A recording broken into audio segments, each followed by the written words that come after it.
As political comebacks go, David Cameron's return to government as Foreign Secretary has caused more controversy than most. Cameron led the Conservatives to power in 2010 and remained in office for 6 years. But it's his austerity policies and his fateful decision to call a Brexit referendum that defined his time in power.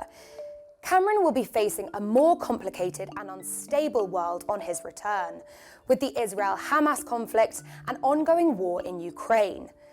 But it's his relationship with China that has many concerned. During his time as PM, Cameron presided over a golden era of relations with Xi Jinping. But last year, Sunak distanced himself from these close economic ties, describing the policy as naive. Cameron himself has maintained ties with China. In 2017, he accepted a role as vice president of a £1 billion China-UK investment fund. This was described by Parliament's Intelligence and Security Committee as possibly, in some part, engineered by the Chinese state to lend credibility to the China brand.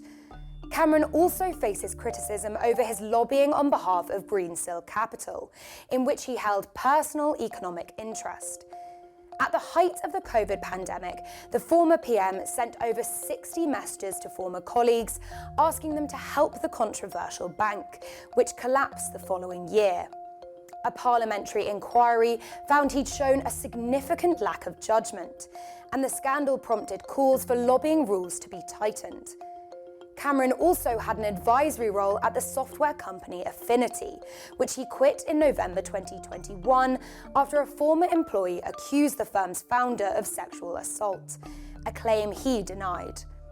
Despite these scandals, Sunak's office maintains that Cameron is an established figure on the world stage, who can bring a huge amount of experience to the role.